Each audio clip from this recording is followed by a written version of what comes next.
Kinsa may tagay na ko iskapola, taga na mo. Katong kuan na ba ngani ba? Ngani, katuloy ko makamo. Pag nag-pray, makita na ba ang Lord? Nasa atubang na ko. Dali.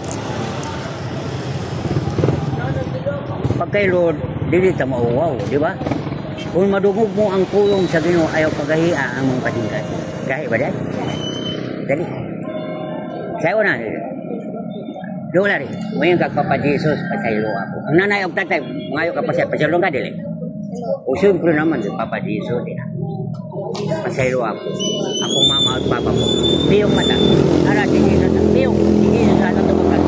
Kaya ang pulong sa Ginoo, buhi o gamanan. Okay na? Mali pa yun. Di ka mahadlok kay ang Lord naman. Kanada mo ginhawa. Papa Jesus, di na. Pasaylo ako. Papa ko, mama ko. Piyong mata. Sige na sa ating tumagal.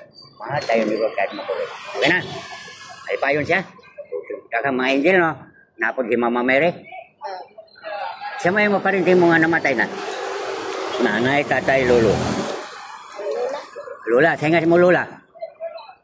Huwag kakaila. O, dali. Pag ingag lola, nanay mo na. Lord, pasaylo akong lola. Ina. Piyong mata. Nanay mo lola na sa tubang. Mailan mo, kita ka na. Tinaw. Kaya ang pulong sa Ginoo, buhi o gamahanan.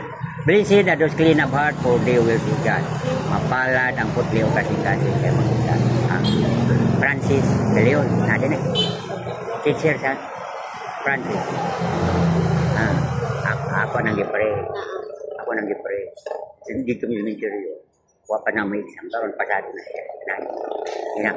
Si Balbas yung namusta ni Miguel niya. Si Balbas. Amigo ko yung tatay. Siman man yung tatay, siman ko. Okay na.